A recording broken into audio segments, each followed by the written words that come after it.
नमस्कार, next 9 news देख रहे हैं आप और मैं हूं आपके साथ प्रज्ञा सिंह।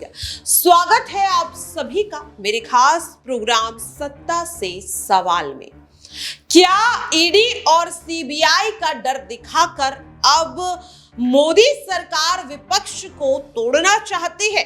जिस तरह से देखने के लिए मिल रहा है कि एक एक कर विपक्षी पार्टियों के दिग्गज नेता या तो ईडी सीबीआई के शिकंजे में फंसे हुए हैं या फिर जेल में बंद है। आखिरकार क्या ईडी सीबीआई की पूरी कार्रवाई सिर्फ और सिर्फ विपक्षी पार्टियों पर ही होती है? क्या भारतीय जनता पार्टी के तमाम नेता दूध के धुले हुए हैं, पूरी तरह से ईमानदार है? आखिरकार ईडी सीबीआई की कार्रवाई उन्हीं राज्यों में क्यों देखी जाती है जहां पर विपक्ष या तो सत्ता में है या फिर मजबूत स्थिति में है? ये सवाल इस वक्त पूरा विपक्ष पूछता हुआ नजर आ रहा है और ये सवाल एक बार फिर से गर्माता हुआ नजर आया क्योंकि देखने के लिए मिला कि बिहार की पूर्व मुख्यमंत्री और आरजेडी सुप्रीमो लालू प्रसाद यादव के साले को ईडी गिरफ्तार कर लेती है। ये काफी ज्यादा गंभीर मामला है। अगर बात की जाए लालू प्रसाद यादव की तो बता दें कि चारा घोटाले मामले में लालू प्रसाद यादव, उनके बेटे तेजस्वी यादव और राबड़ी देवी, साथ ही जमीन के बदले नौकरी से जुड़े मामले में भी ये पूरा परिवार फंसता हुआ नजर आ रहा है। अगर बात कर ली जाए झारखंड की तो झारखंड के मुख्यमंत्री रहे हेमंत सोरेन तो इस वक्त जेल में बंद है। और अब अगर थोड़ा और आगे बढ़े तो आपको बता दें कि राजस्थान के पूर्व मुख्यमंत्री अशोक गहलोत के बेटे भी ईडी के शिकंजे में फंसे हुए हैं। अगर और थोड़ा आगे आते हैं तो छत्तीसगढ़ में भी देखने के लिए मिला कि महादेव बैटिंग ऐप मामले में पूर्व मुख्यमंत्री भूपेश बघेल भी फंसते हुए नजर आए। और तो और देश की राजधानी दिल्ली के मुख्यमंत्री अरविंद केजरीवाल कभी भी गिरफ्तार हो सकते हैं शराब घोटाले मामले में। ईडी से अगर ये सवाल पूछा जाए कि किस आधार पर ये कार्रवाई हो रही है, सबूत क्या है, तो सिर्फ और सिर्फ दलीलों का हवाला दिया जाता है। सबूतों की बात तो जांच एजेंसियां करती हैं, लेकिन जब सबूत मांगे जाते हैं तो वो सबूत देती हुई जांच एजेंसियां नजर नहीं आती है। ईडी सीबीआई की कार्रवाई में कितना दम है? क्या वाकई में कानूनी रूप से ईडी सीबीआई जांच पड़ताल करके ही नेताओं की गिरफ्तारी कर रही है? यहां आपको उसी से जुड़ा एक खास रिपोर्ट दिखाना चाहेंगे, सुनिए जरा। देखिए वाकई में देखिए पूरा जो ये खेल है, पूरा मामला है, शुरुआत से अगर आप गौर करेंगे बड़े चेहरों की अगर हम बात करें इस पूरे तथाकथित शराब घोटाले में तो मनीष सिसोदिया से पहले सत्येंद्र जैन, दिल्ली सरकार के पूर्व स्वास्थ्य मंत्री। अगर कहा जाए इस पूरे मामले में ईडी ने सीबीआई, मुख्य रूप से देखिए ईडी सीबीआई दोनों ही इस मामले की जाँच कर रहे हैं। ऐसे में जिस तरीके से ये दोनों ही केंद्रीय जाँच एजेंसी मामले की जाँच कर रही है और तमाम लोगों की गिरफ्तारी, उसमें सबसे पहले जो सबसे बड़ा नाम था, बड़े नामों में सबसे पहले शुमार आए सत्येंद्र जैन। उसके बाद उप मुख्यमंत्री रहे मनीष सिसोदिया की गिरफ्तारी। आप गौर करेंगे तो मनीष सिसोदिया की गिरफ्तारी को 1 साल से अब ऊपर वक्त हो चुका है। 26 फरवरी को सीबीआई ने उनकी गिरफ्तारी की थी और करीबन यही वो वक्त था। 8 से 10 मार्च के तकरीबन 2023 में सीबीआई ने जो गिरफ्तारी मनीष सिसोदिया की थी उसको यहां पर ट्रांसफर कर दिया गया था, उसकी कस्टडी ईडी को सौंप दी गई थी। यानी कि अब ईडी की हिरासत में मनीष सिसोदिया है और लगातार ही उनकी सुनवाई चलती चली जा रही है। फिर बड़ा झटका पार्टी को लगा 4 अक्टूबर को जब संजय सिंह गिरफ्तार होते हैं, उनकी आवाज से ही ईडी ने गिरफ्तार करती है। अब यही पूरा मामला देखिए तकरीबन नवंबर महीने में सुनवाई जब मनीष सिसोदिया की सुप्रीम कोर्ट में हुई, सर्वोच्च न्यायालय में, उस दौरान सर्वोच्च न्यायालय ने इस पूरे मामले को लेकर सवाल भी उठाए थे। कई मर्तबा सुनवाई के दौरान ईडी की पूरी जो जांच प्रक्रिया रही है उस पर सवाल उठ चुके हैं खुद यहाँ पर न्यायालयों के द्वारा, चाहे दिल्ली की राजधानी कोर्ट हो चाहे यहाँ पर सर्वोच्च न्यायालय। और मनीष सिसोदिया को लेकर के न्यायालय ये भी कोर्ट कर चुका है कि आप 3 से 4 महीने का वक्त और लीजिए, समय यहाँ पर दिया जाता है जांच एजेंसी को। अगर 3 से 4 महीने के बाद, यानी कि अब वो 3 से 4 महीने पूरे होने को आए,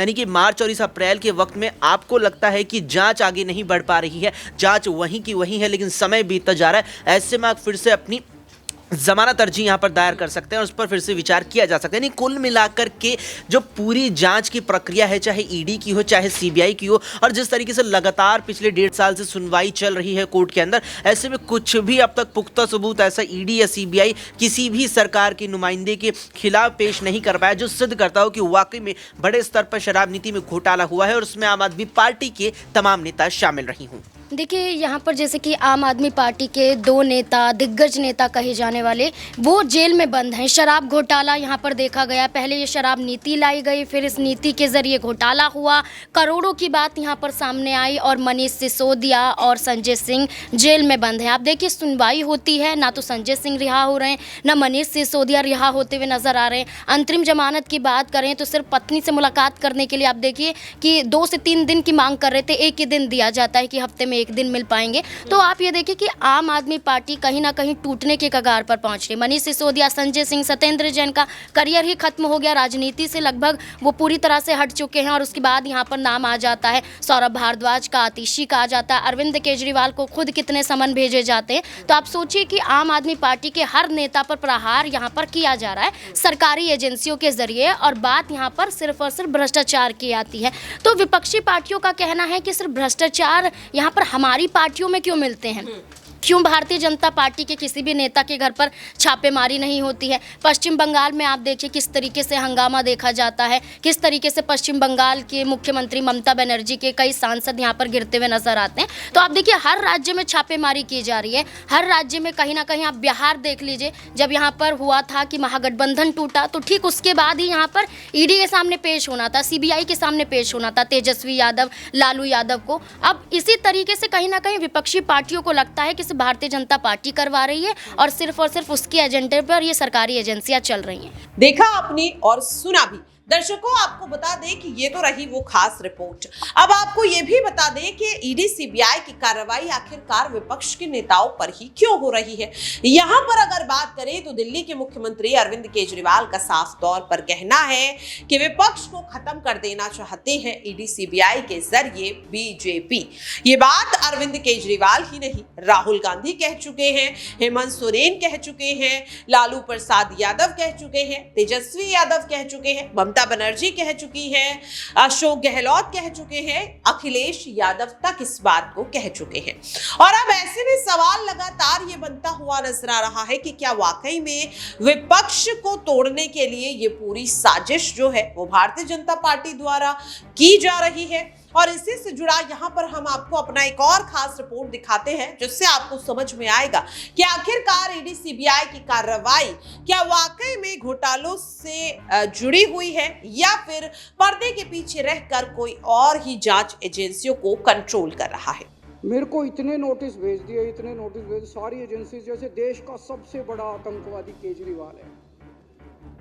मैं मन में सोचता हूँ यार 2-4 आतंकवादियों को भी नोटिस भेज लो, सारे नोटिस 8 सम्मन आ गए मेरे पास, ईडी के 8 सम्मन। अब बता रहे 9वां भी आने वाला रास्ते में। तो मैं इनको कहना चाहता हूं, तुम जितने सम्मन भेजोगे मैं उतने स्कूल बनवाऊंगा।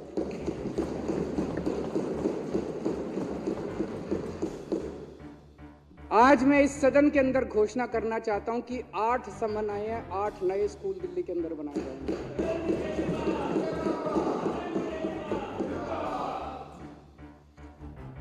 और अध्यक्ष महोदय, एक बीजेपी वाले ने बड़ा सही बोला है, केजरीवाल से नफरत करनी है तो संभल के करना है दोस्त। केजरीवाल से नफरत करनी है तो संभल के करना है दोस्त। अगर उसके स्कूल और अस्पताल देख लिए तो मोहब्बत हो जाएगी केजरीवाल। अध्यक्ष महोदय, एक और बड़ी घटना घटी है कि पहले ये सारी पार्टियां मिलकर कहती थी मैनिफेस्टो लेके आएंगे, संकल्प पत्र लेके आएंगे चुनाव के पहले। ये हम लोगों ने कहना चालू किया केजरीवाल की गारंटी। हमने कहना चालू किया केजरीवाल, आजकल ये भी गारंटियां दे रहे हैं।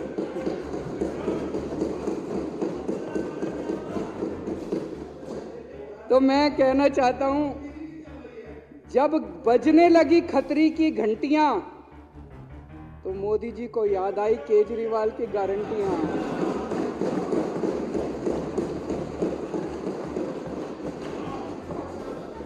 जब बजने लगी खतरे की घंटियां तो मोदी जी को याद आई केजरीवाल की गारंटियां।